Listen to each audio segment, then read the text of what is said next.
Shalom, selamat pagi Bapak Ibu yang terkasih dalam Kristus. Senjata iman hari ini saya ambil dari ayat firman Tuhan Roma 6 ayat 5-11.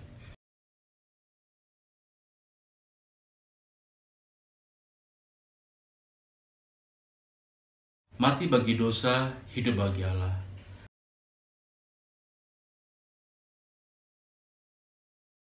Apa sih yang dimaksud mati bagi dosa, hidup bagi Allah yang sesungguhnya? Jika lu pertanyakan kepada diri kita, apa tujuan kita hidup di dunia ini? Mungkin ada bermacam-macam jawaban ya Bapak Ibu.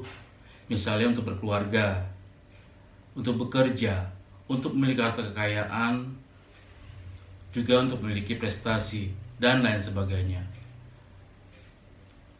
Tetapi ada tujuan utama kenapa Allah menempatkan kita hidup di dunia ini.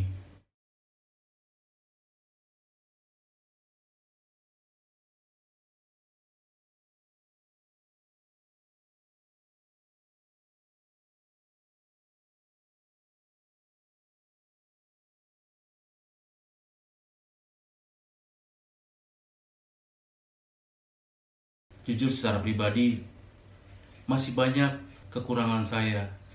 Sesungguhnya Tuhan sudah baik buat kita. Dia rela disalibkan untuk menebus dosa-dosa kita. Kita sebagai manusia yang telah ditebus tidak lagi menyerahkan diri kita kepada dosa. Segera kita bergegas meninggalkan dosa masing-masing. Mari kita bertobat dari sifat buruk yang dilakukan di tempat kegelapan.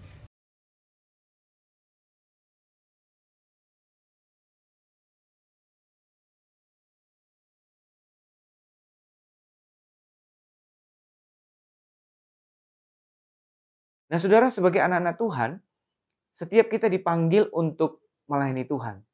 Karena kita telah diselamatkan, kita telah ditebus oleh darahnya yang mahal, hidup kita menjadi milik Tuhan, maka kita pun memberi hidup kita ya untuk melayani Tuhan.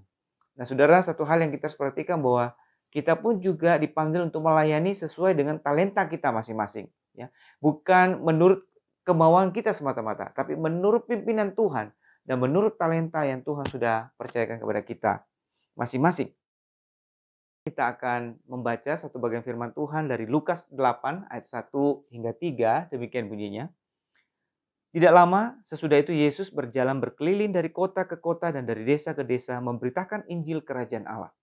Kedua belas muridnya bersama-sama dengan dia dan juga beberapa orang perempuan yang telah disembuhkan dari roh-roh jahat atau berbagai penyakit, yaitu Maria yang disebut Magdalena yang telah dibebaskan dari 7 roh jahat, Yohana istri Kusa bendahara Herodes, Susana dan banyak perempuan lain.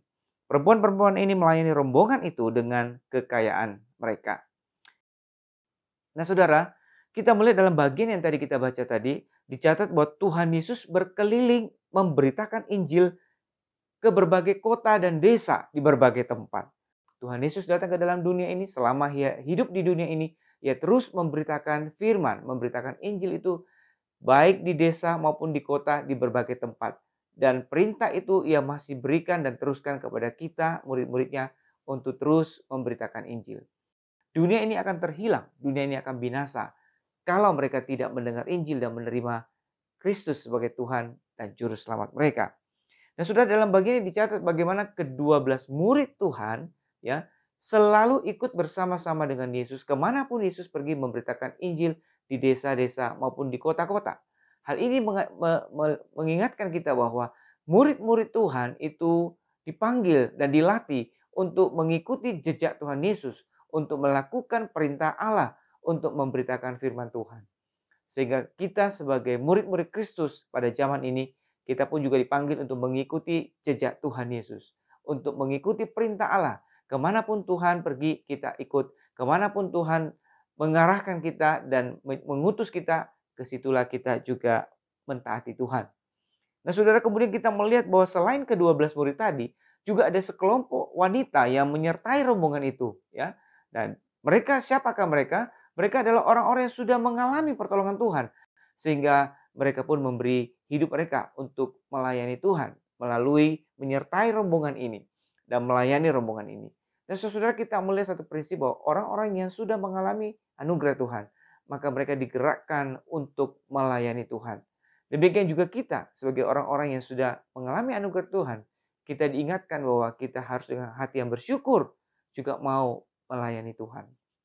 Nah, saudara, kemudian dicatat bahwa para wanita ini melayani rombongan tersebut atau melayani Tuhan sesuai dengan kemampuan mereka, ya. Mungkin mereka tidak pandai berbicara atau tidak leluasa berbicara pada zaman itu, tapi mereka melayani sesuai kemampuan mereka, sesuai dengan harta yang sudah dititipkan Tuhan kepada mereka.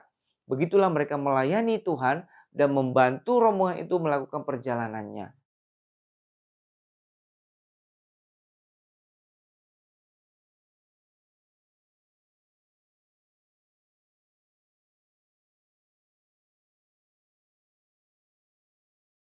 Demikianlah senjata iman hari ini. Biarlah senjata iman hari ini boleh menguatkan iman kita, dan kita boleh semakin diberkati, dan kita boleh dimenangkan dalam pelayanan. Terima kasih.